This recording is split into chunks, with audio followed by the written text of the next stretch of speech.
And we are live. Hi, everyone. Welcome to A Girl in Love with Tech podcast. My name is Rachel Rabo.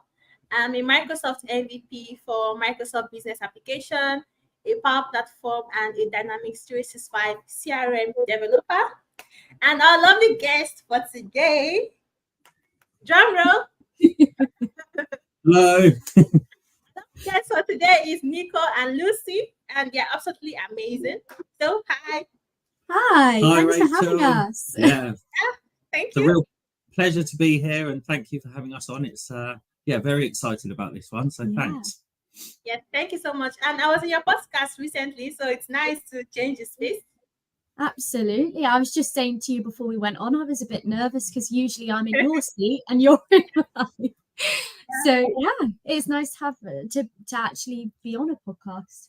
Yeah, well, you two are the professionals, so you have to guide me through this one. I think I've only done 2 or 3 in the past, so but yeah, no, excited and looking forward to it, and hopefully we can add some value to the listeners. So that's the plan anyway. Yes, that's the plan, definitely. And if you're listening to this podcast, if you have any questions, please ask your questions, because we have Nico and Lucy here to answer your questions. And also, we are going to be talking about how to approach the job markets for Microsoft Power Platform and Dynamics 365 CRM. Like I was talking to Nico, I said there are 3 issues that individuals have in the Microsoft space. They have an issue as a beginner coming into the space, learning what to learn, what they should do. And the second issue they have is, from a beginner, they have an issue with moving from a beginner to the next step, to being an expert. When they learn everything, they're like, okay, what's the next thing? And they are confused. And the most important part they have that individuals have issue with is issue with job opportunities. They don't have an idea how to go about it or what to do to get jobs in the space. Yeah, so definitely. So let's go ahead. So if you can introduce yourself, Lucy. I think we should go with Lucy first. Oh, okay. There we go. So I am Lucy and I work alongside Nico at Conspicuous. So we're a recruitment company that specialises within Dynamics 365, and we had Rob start the business 24 years ago now, isn't it? Almost 25.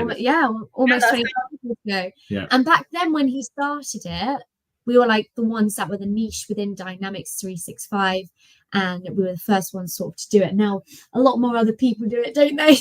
Yeah. But yeah, we started, and I've been with the company 2.5 years, just under 2.5 years. And this was my first ever recruitment job, so I've always been within Dynamics. But you've trumped me a little bit because you've been here a lot longer. Yeah, absolutely. Yeah, I'm Nico. I've been here at Conspicuous for 10, nearly 11 years now. So, very long time. So I've seen a lot of changes and progression within the Dynamics space. Obviously, when I started, there was no such thing as Dynamics 365. It was NAV, AX, and CRM. And then there's obviously been a number of different changes and name changes and all sorts over the years. But yeah, we're now here at Dynamics 365 and Power Platform, and it's a fantastic community to be a part of. And again, this is my first, or was my first, job within the recruitment space. So yeah, absolutely love it, and great community, and love the people. So that's my background. People are amazing. Yeah, the people are amazing. And congratulations, at least, even though it's 11 years ago, but congrats. Thank you very much. Microsoft space, and you too, Lucy. Thank you. Yeah. And if you're listening to this podcast, please don't be shy to ask your questions. If you have any questions, we're talking about how to approach job search in the Dynamics Power Platform space. So if you have any questions, please ask your questions. I'm having issues with my head. So ask your questions. So the first question I have to ask is, what is the job market for the Dynamics Power Platform? Because I've seen a lot of issues where, like, especially for beginners who are just starting, they have no idea. Because even apart from Power Platform itself or Dynamics itself, before anybody pursues a career, about, okay, is this particular career path, can I get a job if I learn this tool? or if I learn this platform. So what do you think about the job market? Yeah, I mean, I'll jump in on that one. So the job market, I mean, I think over the last few years it's been very up and down. I'd say, especially since obviously COVID, everyone, very well documented that COVID had a big impact on things. So, there was a number of industries which were absolutely thriving, things like food, healthcare, those, pharmaceuticals, those sort of industries were thriving. However, there was a lot more industries where there was a big impact because people weren't working, and there was a lot of changes in the market, as you'd expect with a global pandemic when everyone was stuck at home. So that has naturally had a big impact on things, and it has. I don't know if the new norm is like since COVID. So there was periods after the pandemic where things did settle down, and there was a huge drive with the recruitment. We saw a lot of movement from people moving into a new channel. Lots of people were training into new industries as well. There was a sudden boom because obviously people working from home, there was a lot of technology requirements. Companies were needing to put into place the sort of foundations and the infrastructure to be able to allow people to work more remotely. So that obviously did help things in the sectors that we're working in, technology. Yes. And then then sort of 2 years ago, things settled down a little bit. We saw a bit of stability again in the market, but then the last 12 to 18 months has been a little bit up and down. It has. We've seen periods where it's been incredibly busy. Equally, we have seen probably until recently, until about 2 months ago, this year was fairly challenging. And I think from a lot of the partners that we've spoken to, a lot of our clients, projects that were there, waiting to kick off or to be signed off, but it just kept taking more and more time. People were pushing things back and were delaying starts for projects. So obviously that had a big impact on the market as well. But I think there's obviously the economy's had a big impact, the global economy. There's also been a number of big elections. So obviously we've had one here in the UK, France, the US is about to, in November. All of that, the global economy, the global, issues always have an impact on the market. So they're all settling down, starting to stabilize. And we're seeing that in turn, that companies are feeling a lot more confident, projects kicking and clients are looking to hire again. So that's a bit of an overview from my side on the market. I don't know if Lucy's got any bits to add, or I mean, I would definitely agree, and a market is never going to be completely stable. There's always going to be ups and downs. I would just add on to that, because I completely agree, because I've obviously seen the same trends. But what I would say is when I first joined 2.5 years ago, we probably saw a lot more leniency with companies to maybe explore those junior profiles, or maybe someone that needed a little bit of upskilling, and they were a bit more open to those type of profiles. But we definitely have seen a clamp down in the last 12 to 18 months where it's been a little bit more unstable, a bit up and down, where a lot of our companies that we talk to are looking for those senior profiles, because they're now getting those projects, but they want people to come in and hit the ground running. So we've probably seen very good point. This year, it's been a lot harder for junior people, or people wanting to come into the industry, or those people that might be in a functional consultant role that want to take a step up into solution architecture. Those opportunities haven't really come about, and if they have, it's been very few and far.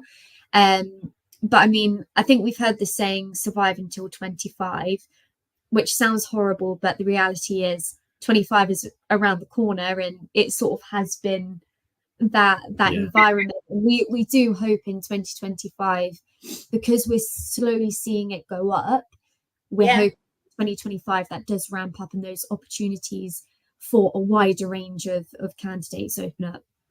Okay, that's really awesome, and that's a great news, because it's true. A lot of things actually affect the markets that people do not even think about, that okay, something this simple or something like this is actually affecting the job market. So thank you very much for letting us know. That's okay. No problem at all. The next question I have is that how can individuals make themselves marketable in the dynamics and power platform space in the way that when they apply for a job opportunity, they will not get passed, like they will not get the job, or marketable in the sense that recruiters can reach out to them on LinkedIn and say, hi, there's this job opportunity. Do you want to apply for it? Something like that. Absolutely. I mean, self-marketing is such a big thing, and I done a virtual seminar on this the other month, just talking about the importance of LinkedIn. I would say most IT professionals within Dynamics 365 specifically are on LinkedIn. Recruiters predominantly use LinkedIn, and I know I shouldn't say this because we are recruiters and we want to talk to candidates, but if you're an individual like yourself, Rachel, and you're really good on LinkedIn, you'll get approached directly. So I think it's so important to have that visibility. And I always encourage people, everyone's always got something good to say. So put out relevant posts, don't be shy, get everyone on board with commenting on your posts. Make sure you've got a professional photo for one. Obviously in your biography where you can put a bit of information, always highlight your key skills so it stands out to future employers or recruiters like ourselves. Making sure your dates and your jobs on LinkedIn are up to date and obviously correct, because that's always the amount of people we see that haven't got their most up to date job on and stuff. It's quite important. But it's that visibility really. The network is your most important thing, I think, and Microsoft is a big advocate for networking and community, and I think you've really got to buy into it. And a lot of people get a bit shy about posting, or they feel like they don't want to say that because they don't know if people will agree, or what if they don't have anything good to say. Someone's always got something good to say, and people are there to help you connect with like-minded people. I think it's a really powerful tool, and I'm sure you've got a few other things I've probably missed. Yeah, I mean, just looking at it from a sort of different perspective, because I think you were saying about how to sort of be prepared to enter the market, whether that's maybe interviewing or applying for jobs. So I think, especially for people that are maybe earlier on in their career, is just practicing.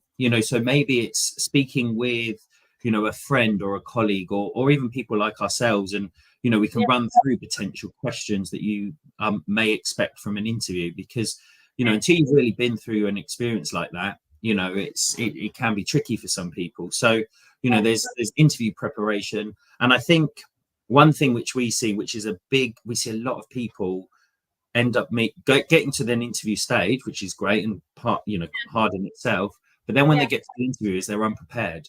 And if you're unprepared, it's difficult, because I know everyone's busy, but an interviewer can sort of tell if you haven't researched the company that you're potentially joining. And obviously that's quite a big red flag, because if you're hoping to join a business as a hiring manager, you might be the owner of a business or someone that you're wanting to bring someone into your team. You want someone that is committed and motivated to them and to joining that business. So preparation, going through the website, understanding the type of projects that the business works on or industries.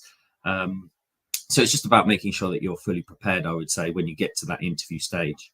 So I think CVs are massive as well. I think we were having a conversation in the office not long ago, because obviously we see multiple CVs. If we put a LinkedIn job advert out, you'll be at how many applications you actually get on one job. So it's so important to be ahead of everyone else, to have that LinkedIn and CV up to date with all your keywords and buzzwords. Now, what you'll find is a lot of people don't actually think about the jobs they're applying for, send out loads of their CVs, but ideally the best thing to do is tailor the CV to that specific role if you've got those. Because it's like Nico says to me, we want to be able to look at that CV and think, well, if we were the hiring manager, can we see exactly their skill set? Do they match what the job description is? Because sometimes you can't see it you ring up the candidate and they're like, oh, I've got this skill, that skill, I've Yeah. done this. And you're like, why is it not on this CV? Yeah. Yeah. I definitely understand. Absolutely. I think, it's really important, and just being able to showcase that in, in a few words. Like, as I said, keywords is massively important on a CV. Some people even do like a little side portfolio, don't they, with a few of their projects that they send along, which is a nice touch.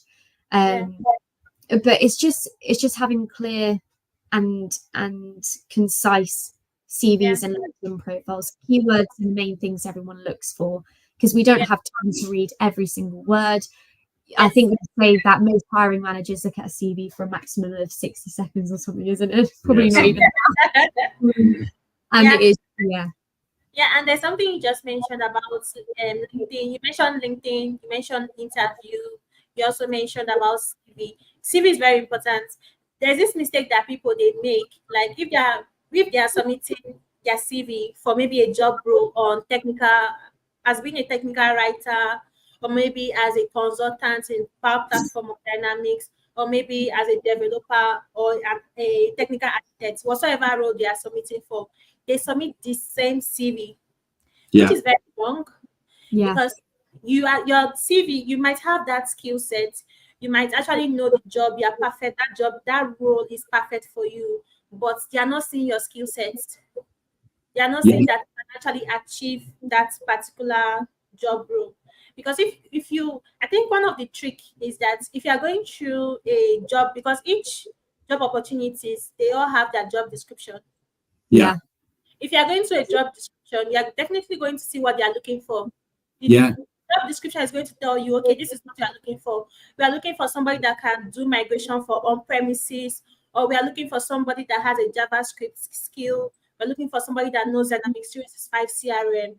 Okay, let's say you're applying for a job that is, maybe you're applying for a job that is on Dynamics 365 CRM, and everything they are saying there does not correlate with what they are looking for. Definitely, that's automatic. Absolutely that, because that's going to be the first impression that the hiring manager is going to get is, this is the job we're hiring for, these are the skills we're looking for. If you're just using a general CV that misses on 8 things that you have, but and they are what the hiring manager is looking for, but you haven't included them, then you may not even get the opportunity to speak with that hiring manager. So that's always a great thing to do, and to make sure that you do cover those points. And just another thing that I just thought of actually, which you made me think of when you were going through that, was I also think it's not a bad idea as well, if you've got a name, say there's a job being advertised and it says such and such was the person posting, connect with that person as well. Thank you. And then you connect with them, and you can always just drop them a message, say, look, I've just applied for this role, I'm really interested, I've got these skills which I think would align, and love the opportunity to chat. And it just gives a second sort of introduction, and it opens up a line of communication. It might then be that they say, look, I don't think it's quite right because of this, but we might have another role that could be of interest, or maybe for the future. So then it's about the community again, and networking. You're always already there, starting to build a relationship for maybe if this one's not exactly right, maybe or they might know someone, as you know, with this community, people know everyone knows someone, and they might be able to introduce you. So if it's just a CV, they might think actually no, and you get a message back saying sorry, not right. However, if you open up a line of communication, you're already building that network. You're already starting to, expand your outreach. So that's another thing I would suggest doing as well. Great point. Yeah, I think I recently spoke at a Twitter space where they were talking about job opportunities, and one of the advice I shared was that if you, especially when you are staying in maybe you see a recruiter who is always posting about a particular region or a particular country, and I'm talking about for those that are in Africa, because they that the Dynamics and the Power Platform space is not big as it is in the Europe or in the US. For sure. So if you are seeing somebody posting all the time about Power Platform Dynamics, but not in your particular region, you can also still code email them or code message them. Just send them a message that this is your skill set, this is what you can do. Even though they don't have an opportunity for you, they might have a friend that has an opportunity that they can link you to. That's also networking. Absolutely. Yeah. And even if there's not an opportunity now, that whether if it's a relocation opportunity, so you acquire a visa or sponsorship, although we might not have something today, next week something may change. We may have something else that we can help with in a week or 2 weeks' time. So we can then keep you in mind and keep in touch and help advise you, as well as keep an eye out for other opportunities as well. Yes. So hi, Lucy. We have a question from Linda for you. So Lucy mentioned a portfolio. What kind of projects can I do as a complete beginner? So I think some people who I've seen as a beginner, I mean, they've sort of made LinkedIn their portfolio, which I think works quite well, and sort of showcasing demos. Like if you're fresh into the industry, say if you're starting out in a support role, I've noticed one of my candidates, he started out and they've started just doing demos and walkthroughs of certain things, say within Business Central. Yeah. And I think that's worked quite well. And even just keeping like a little word, can you even think of the word? The word then, for word. A Word document, and even links to those posts or whatever it may be, just so you've got reference to stuff you're doing. I think one advice I would have as a complete beginner is also being able to, if you can, complete some certifications. I think that's really good, and being able to document your takeaways from those certifications and just having that reflect upon like a little log is really, really good for a stepping stone into the industry. Yeah. Also concerning that too, I also have an advice, especially as a complete beginner. If you want to work on a portfolio, don't just make a portfolio so general. Try to work on, like, especially with the job market we have right now, it's very, very competitive. And you being a beginner, so I would advise that you should work on projects that solve a problem. It can be an everyday problem. You might not know when you get to that interview, and the recruiter can just, or the hiring manager or the person interviewing you can just tell you that this particular project that you did, we currently have this issue in our company, and that's an opportunity. That's a gateway for you already. It makes you different to other persons. And if you ask about, okay, what are examples of projects can I work on? You can work on projects, simple project like maybe an approval process, in a way that you don't have to reach out to 3 people and email. You just have to create a flow that each person receives an email and then they approve or reject it. You can also create maybe a specific person if they send an email, you want it that all the attachments they send should be saved in a particular folder. It can be very simple. Yeah. The project can be very simple, but it solves a problem. For sure. And I think the other good thing as well is there's, again, we always refer back to the community, but there's so much great content as well that's available for free, online. I know, Rachel, you do a lot of stuff, and there's so many other people as well that, regularly post, whether it's on LinkedIn or YouTube channels. And that gives you a really, really good starting point to be able to learn different things. And then you can end up, then showcase the experience and the things and skills that you've learned over time as well. And I know hiring managers also do look at people's LinkedIn's. Some even can you link it so they can see.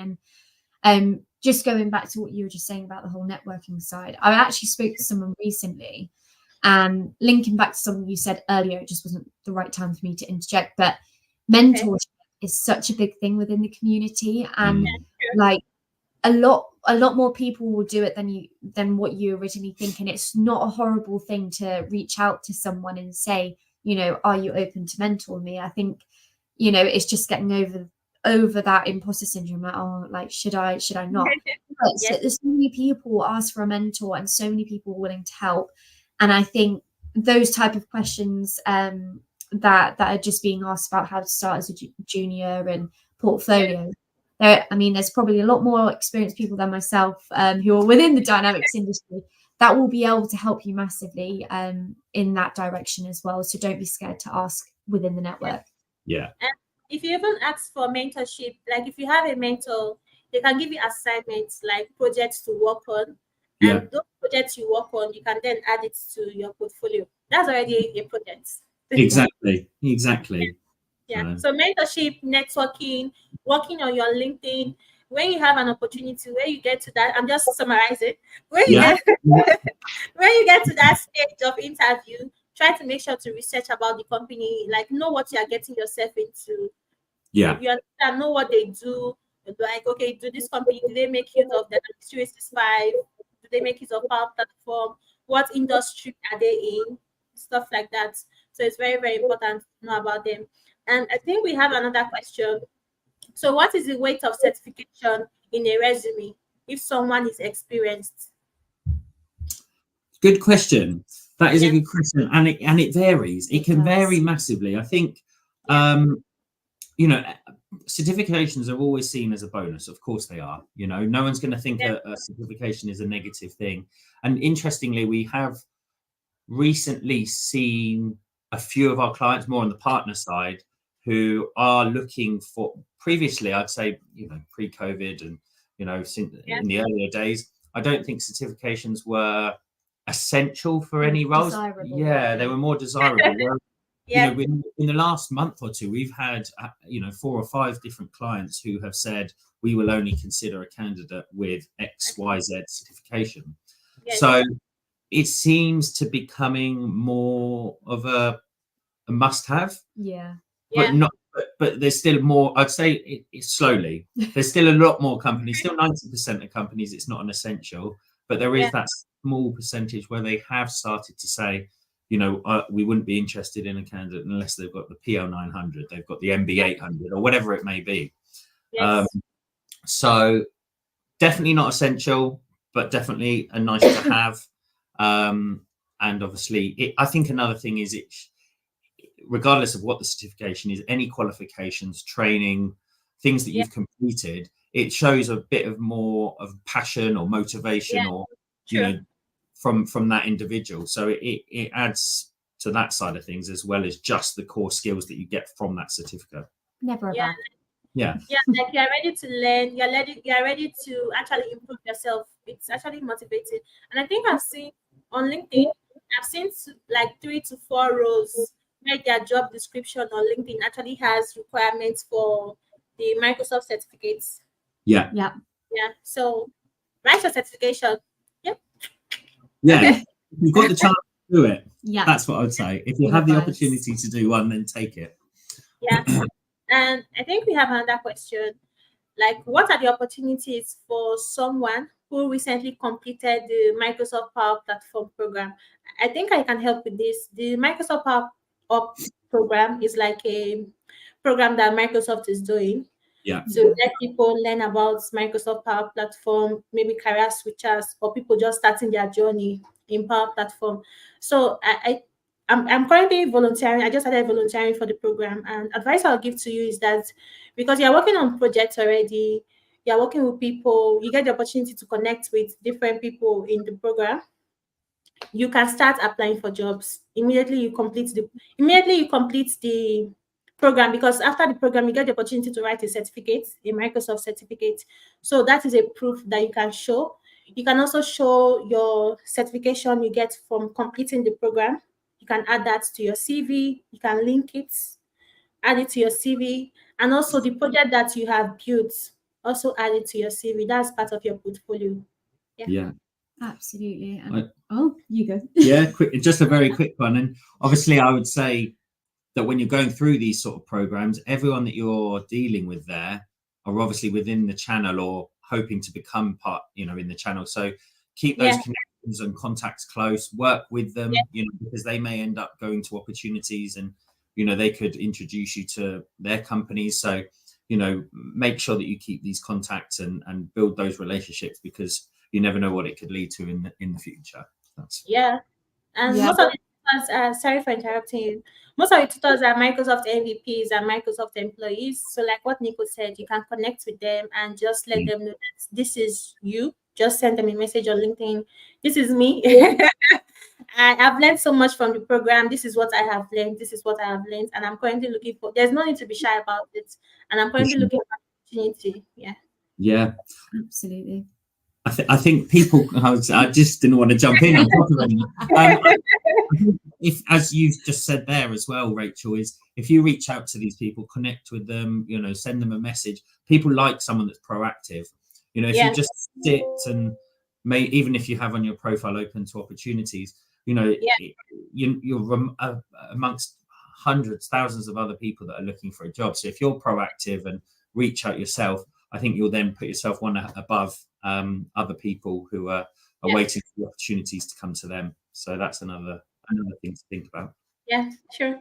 Hi, Lucy. I was going to say some positivity, because as we said, we can't sugarcoat that this year specifically has been a little bit of a roller coaster. And if we're talking about opportunities for someone recently, we appreciate it might be a little bit more difficult purely because of the market. However, we know that's never a stable condition. And as I said, hoping 2025 is going to become, a bit better, obviously. But I think with AI and Copilot, Power Platform also is becoming a very large part of the dynamic stack. And I think my predictions for 2025 is we're going to see a lot more openings for those Power Platform individuals. So all I would say is, if you feel like you've recently completed it and you're like, oh, there's nothing really about at the moment, the advice that Rachel and Nico have just given you guys, definitely keep in contact with people, build those networks while you can. If you've got some spare time and you haven't got secured anything just yet, keep working in it, keep, having to play around with the system, document your findings, let people know, keep, your finger in the Power Platform pie, because I think Power Platform opportunities next year will hopefully come in a bit faster. Yeah, and there's also one thing I love so much about the Power Platform and dynamic space is that you do not need to, people think it's compulsory for them to choose a career path in Power Platform, especially Power Platform. So you can maybe be a data analyst and you're looking for a job. Power Platform can be the edge that you have above other clients or above other applicants. So if maybe you're a data analyst and you're currently looking for a job, you can learn Power Platform applications. And when you go, because most companies, they have the license, but they are not using it. Yeah, exactly. Yeah. So imagine going to a job interview where they look through your CV, they see that, okay, you use Power Automate to automate a Power BI report, you did this, you did that. And they're like, okay, when you get to the interview, they start interviewing you and they talk about, okay, all these projects that you have done, this experience that you have done. With you researching about the company, you can actually relate to it that, okay, with my Power Platform knowledge, I can do this in data analyst. This is what I have done. This is how I can improve this process for you. Because I spoke to somebody recently, and what she told me was that if you are writing your CV, talk more of what you can, what you have done. Examples. Using examples is so important, I think. Yes, talk about what you have done. If you have your CV, you have that, okay, as a data analyst, you have that as a data analyst, this is what I have done with Power Automate that has improved this data process and has made 100% much easier to manage. There's no company out there that's not going to tell you that, okay, we are hired on the spot. Absolutely. I think when you put it into real life context, people can really value it, and it just shows that there is a benefit of with the skills that you have, and you can bring that benefit to that potential employer. So I think that's a really, really great point that you made there. Everyone loves to see the value add. Yes, definitely. Exactly. And I think we have another question. So from Udo, he said, when a job description cuts across so many technology, for example, Dynamics 365, Power Platform, Power BI, SPFX, does those roles really require all those skills, or can someone missing one of the skills applied? The answer is 100% yes, you can definitely apply. I think that we hear it a lot from people that they don't apply for roles because they don't feel that they hit 100% of the bullet points. If you just see some of the job descriptions and the requirements that we've seen, I don't think there's a person on the earth that that exists that ticks all those boxes. Yeah. You know, and I was talking to someone the other day, and they made a really, really good point. And what they said was, if you're looking at jobs and you have every single one of those skills on the job spec, yeah, why would you move into that job? Because you're not necessarily, you want to go to a job where you've only got 70 or 80%, because then you get the opportunity to learn, which is how you progress your career. So, I think definitely don't be scared off if you don't have 100%. It's very, very rare that you find someone. It's not even possible. It's hard. Like exactly. To get to that has everything. Yeah. And I think the problem is people get a bit deterred because maybe they've applied for a couple of jobs and they said you're missing this skill, that skill, and so then it puts them off from applying in the future. I definitely would advise keep going. And 100%. If you hit, obviously if you've only got 10-20% of the skills, that's a bit different. Yeah. But if you're over, sort of 70% or thereabouts or above, then give it a go. You've got nothing to lose, firstly. Yeah.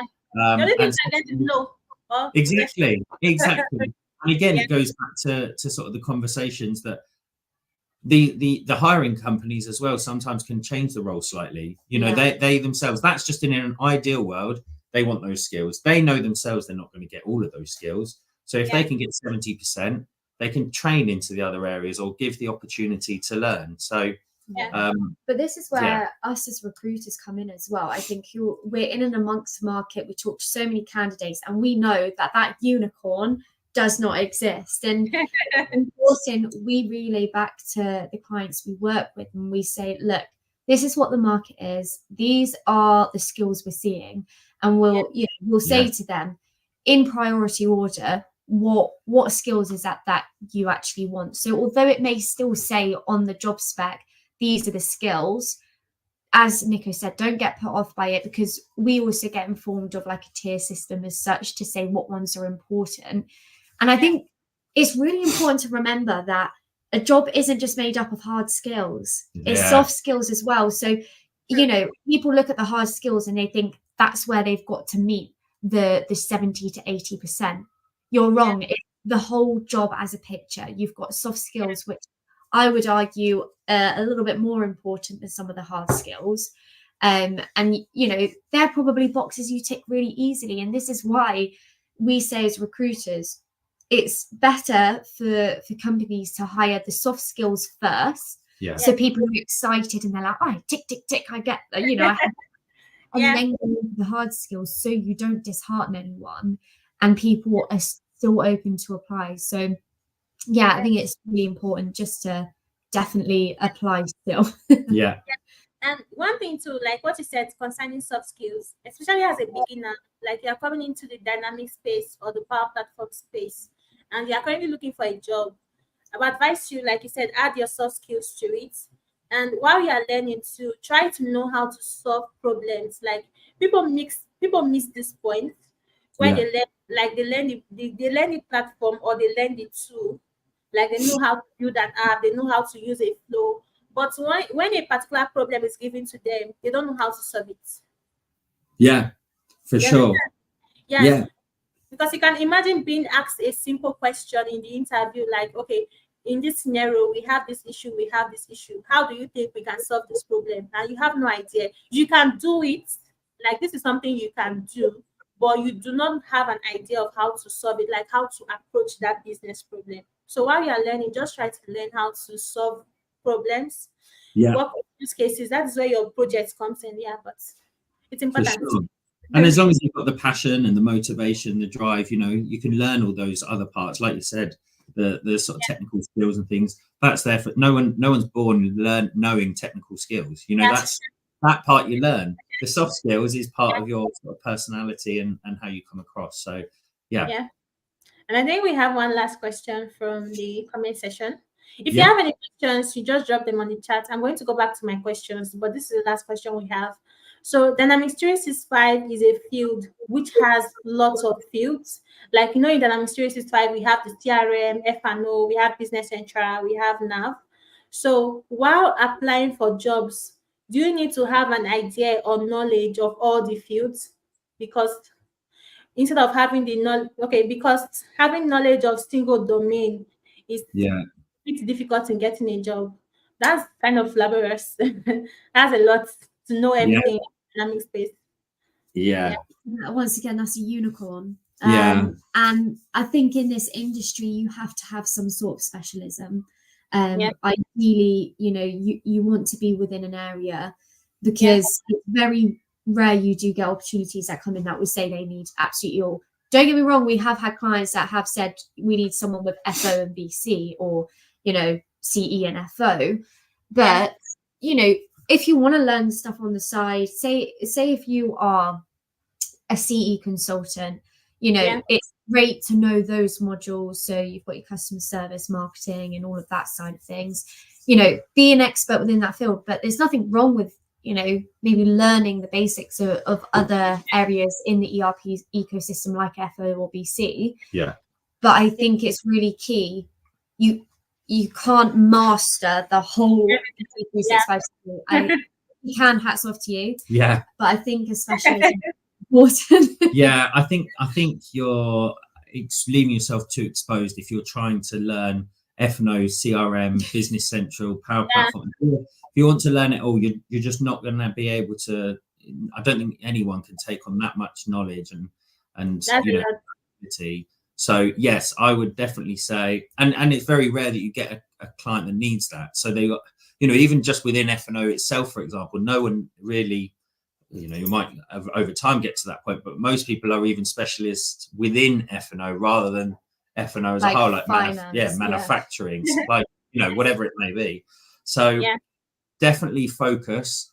Don't leave yourself too exposed by trying to learn too much and everything, because it's just really not going to work. And clients only want an F&O focused person or a CE person, or, you know, the Power Platform, whatever it may be. So because when you even come into the, like, when you get a role, and let's say for instance, not possible, but let's say for instance, you know everything, you know the Dynamics BC, you know the F&O, you know the CRM, you're going to be stressed because you have to be everywhere, kind of. Exactly. If there's something in Business Central, they will call you. If there's something in this, they will call you. It's to get to a point that you will not really like it. That okay, I don't like the point I am right now, that I know everything. No, that's why you have teams. You know, you have a team that can help if you need someone that has specialists in finance and manufacturing. You know, you bring together a team and work collaboratively. So they wouldn't expect one person to know that all, for sure. Yes, definitely. And okay, I'm just going to go to my questions before coming back to, I think we have 2 new questions in the chat, but let me go back to my questions before we come back to it. So my next question is that, what advice do you have for anyone starting their like a beginner or a career switcher, starting Dynamics or Power Platform? What do you think they can do to, I think you actually answered that question before. But what advice do you have for them to relieve any doubts they have concerning opportunities in the Microsoft space? So 2 things from my side. About the doubt side of things, you know, don't worry. Everyone in the community is really, really supportive. Everyone works very collaboratively together, and everyone makes mistakes. So don't worry. You know, there's people there that will support you. They will get you through. They'll guide you. They'll do everything that they can, and you'll be given opportunities. And you know, the space that you're in, it will be very supportive. So that's the first thing that I would suggest. If you've got any doubts, don't. I know it's difficult. And secondly, especially when you're first starting out, any opportunity that presents itself, take it. You know, especially to begin with, because it will help you build your network. You'll help to build experience, and it might not be exactly what you want to do long term, or you know, it might not be something exactly what you enjoy doing. Exactly. It gives you an opportunity, and you start to learn, and it just starts to give you some commercial experience as well, which can add to your portfolio, as we've already touched on. So take any opportunity, I'd say, that you're given, whether or not it's not, you know, even if it's not quite right, or what you want to do longer term, it just helps to set you up. I would agree, and I would just add on to that, one of the best things I think you can do as a junior, or going into the Dynamics industry, go to events, or attend Yeah. online seminars or whatever it may be, because you'll go to an event, and as we've said, it's a very friendly environment. Okay, you're not going to feel out of place, and you will then you might bump into Rachel, and you'll be like, "Oh, I'm starting out in the dynamics, and I'm really nervous." And then Rachel will be like, "I was there once, and this is my story." Yeah. And it does, it puts your mind at ease. And the more people you talk to, the more you know about how people have started their journeys.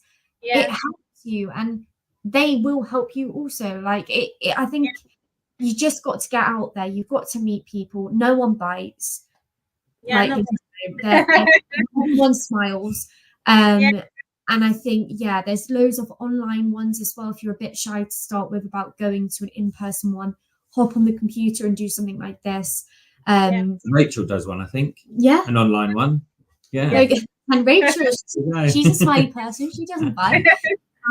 So I think that's a really key thing from me is attend those events, whether it's online or in person. Yeah, and when you're attending events, try to speak to people.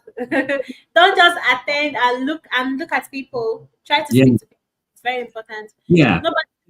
Like you said, nobody bites. Just reach out to people. Hi, this is my first event. This is what I do. This is what I do. This is where I'm from. Yeah. And I'm part of that for my Love Dynamics. Can we connect?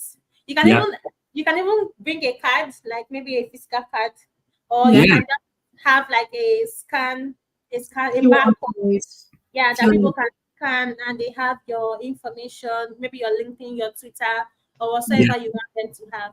Yeah.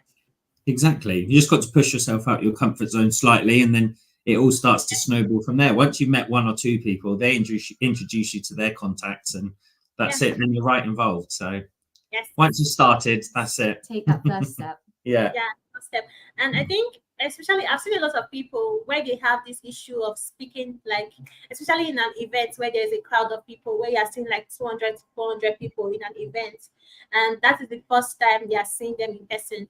I think I had that same issue where I had got to actually speaking to people in person. When I see you online, I can jump up and down.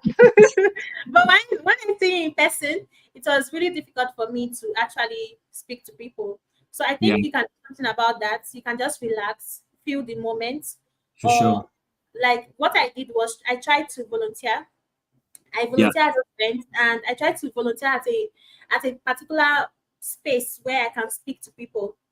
Yeah. Because also networking, like something like where you get to stand, you register people in, you check their badge to just check them in. So I started doing like that so that I could get opportunity to actually speak to people. That's a great way just to start the conversation, isn't it? It's a good icebreaker. So it is. Great. Okay.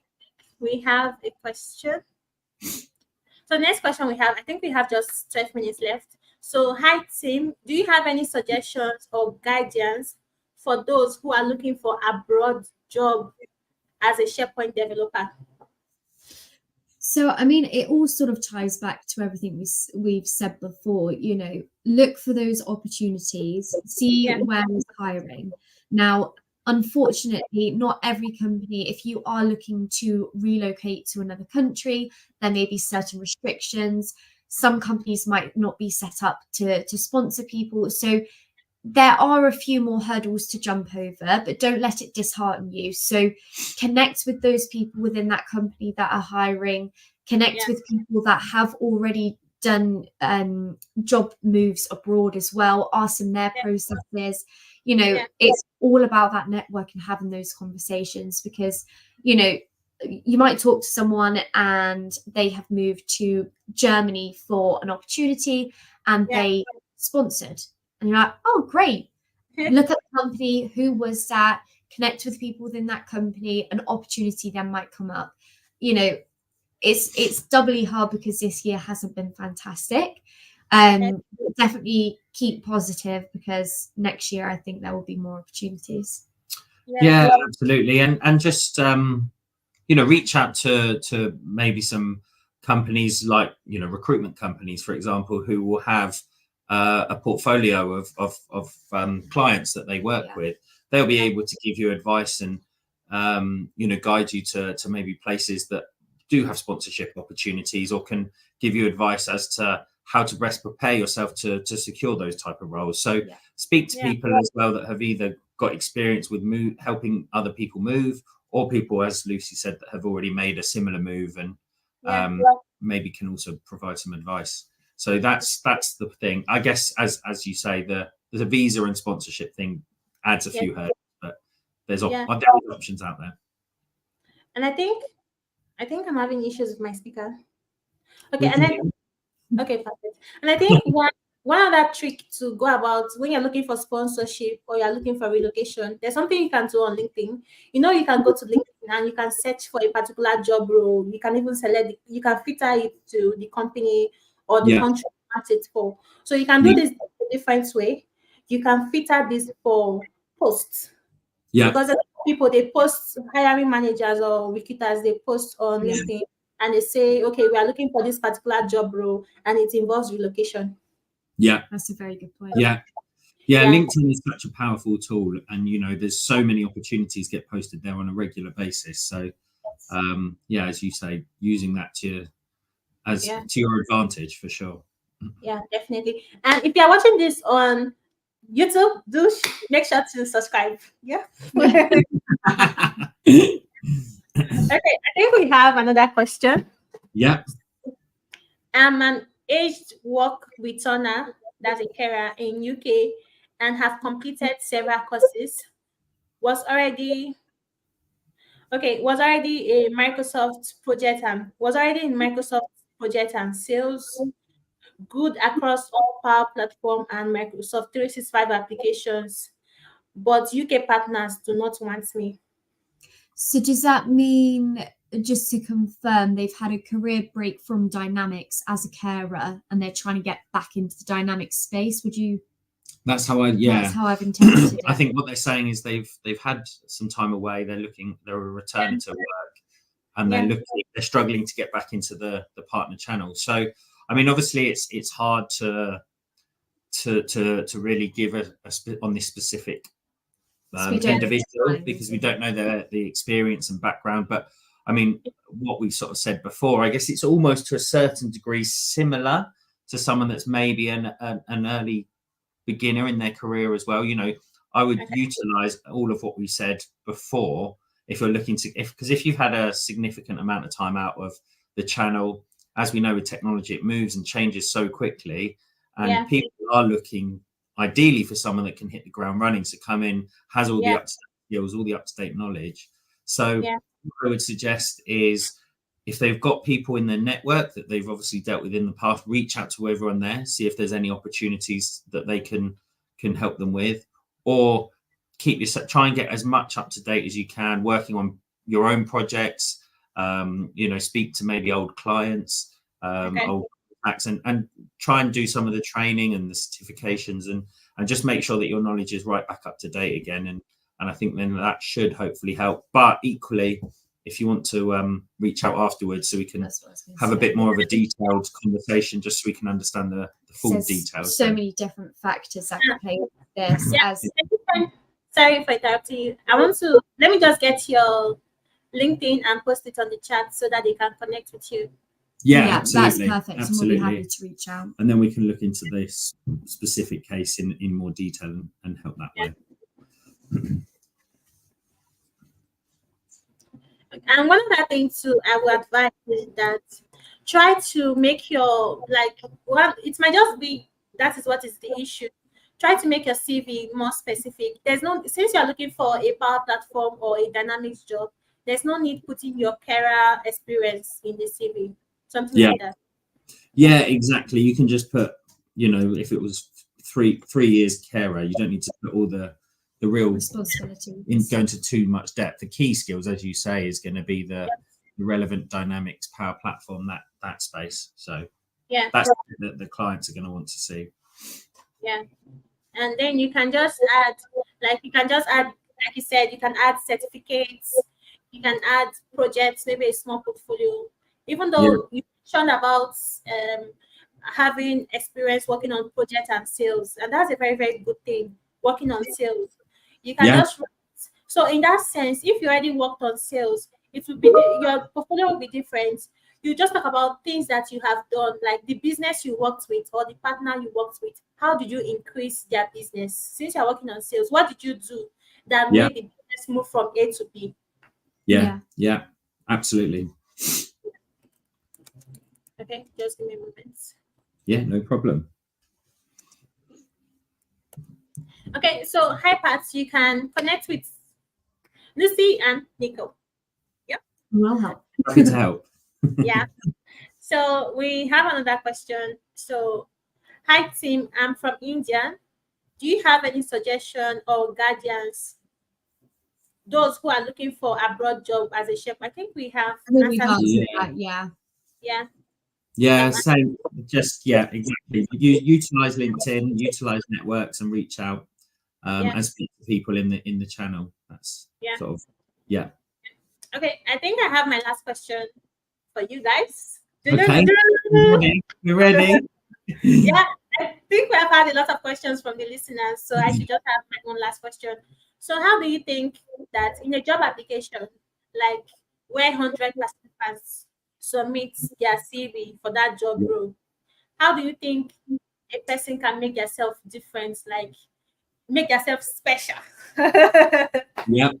I think this is a really personal preference, I would say.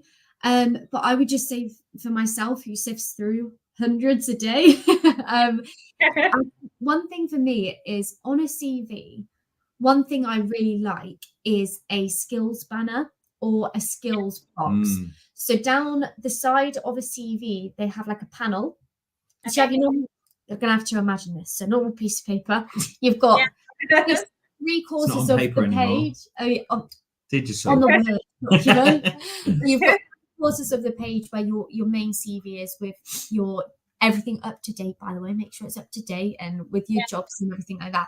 But people have a banner, which is 1/4 of the page down the side, and people put key skills, and they'll put D365 customer engagement, sales, marketing, the modules that they've done. If they've got Power Platform, they put that. They have the certifications down the side if they've got them. Some people even rank their skills by using a little what's the word? Not a time. I know what you mean, like a I don't know, like 5 stars or 5-star something. But I think something that's so plain and simple. When I'm going through so many CVs a day, if I click on a CV and I can just see to the side of the CV all the lists and main things skills wise, that really stands out to me personally. I don't know about you. Yeah, I think a few things from my side is make sure that the CV is easy to read in the sense of if it's just big solid chunks of text, it's not very aesthetic on the eye and it's more difficult to read. So if you've got a nice layout, bullet points. I love bullet points. I absolutely love bullet points. And also just good spacing in the CV as well, because if it's just a solid chunk of text, it's so difficult for people to read, and it's a bit off-putting. So layout is really important, but obviously you need to make sure you get the right content. Personality, I think, in your CV is important as well. So talk a little bit about who you are and your sort of what you're interested in, your hobbies, that type of thing. I mean, it doesn't necessarily need to be at the top, but people want personality to come through. It's people that you're dealing with, so anything like that is important. Something I mentioned earlier is after you've made an application, try and reach out to if you've got the hiring manager's details, if they're sort of on the job post, send them a message as well separately, because straight away you're starting conversation and having communication. So that's great. And then any examples that you can maybe send alongside it. I know that a lot of the projects, you have to be careful with some of the content that you share, but if you've got anything, even if it's maybe a personal project that you've done, so anything like that just shows that your work. Not many people tend to do that, so that would definitely stand out, and straight away it gives the hiring manager an opportunity to see your work and the type of thing that you've been doing in the past. So I think the message thing is probably actually the most important. I've had it where someone's messaged me like, oh, hey, Lucy, like I applied for this job. Did you get my CV? Really keen to discuss. And I thought, oh, so I went back to my inbox, searched for the name, and I see the CV and I have viewed it. But for me, if I haven't seen those key skills and stuff, and I don't think that, they fit the job, obviously I may not have reached out. So then because they've messaged me, I've then gone on to it and looked at it a little bit more, a bit more thoroughly, maybe say. And then I might give them a ring. And if it wasn't so clear, I can be like, look, obviously it depends how busy I am on the day, because you want to try and get back to as many people as possible. But if you're not, which does happen in recruitment, realistically, you sent a message, then I'm like, oh, like I'll end up looking into it, give you a call and be like, actually, it doesn't really focus on this. And then they'll tell me that it is. So, and then I can advise how to tailor the CV, and then there's a lot more success. So I think that's really important. Yeah. Plus, the other thing is, once you've opened that line of communication, it's not just that one-off job. Then you're opening up opportunities for all sorts of other avenues. We could look at other clients that we maybe work with, or if you're working directly within the company and you're approaching a hiring manager, they might say, once you're starting talking, you can explain maybe some of the gaps in your CV, or explain some of the skills you need, rather than just seeing the CV document and then them reviewing that. There's some supporting conversations then ongoing as well. Yeah, thank you. And I think we have last questions from the comments. We have, do you have any global remote job opportunities specifically for Power Platform? I'll still connect with Nico and Lucy, but if you have that, I would say at the moment, remote is a no. We do have Power Platform opportunities in different countries at the moment. Yeah. All of our requirements at the moment for our specific active roles at the moment are all either hybrid or on site. So nothing remote at the moment, but connect with us and then we'll be able to keep you updated. Yeah, exactly. Just on that, I think the remote thing from overseas in other countries, there's, it adds so many factors to an engagement that it does make it more difficult. So you've got things like, for payment purposes and tax purposes, if you're in different countries, that adds a whole nother sort of element to that process. Time zone difference, which sometimes makes an issue, sometimes doesn't. There's GDPR as well, so handling data outside of the EU, for example, that adds a whole nother nightmare to the process. So it's not to say they don't exist, but they are rarer. People prefer someone locally, whether that's it within the EU or within the specific country. But like I said, like Lucy said, if you reach out, we'll have a look, see what we can do to help for sure. Yeah, perfect. Thank you so much. And we have come to the end of this podcast. Thank you very much. So lovely. Thank you, Rachel. Yeah, thank you so much. Yeah, so thank you very much, everyone. Don't forget to subscribe, follow, and also connect with Nico and Lucy. And if you have any questions, you can definitely reach out. Yeah, so bye, everyone. Thanks, everyone. See you later. Bye.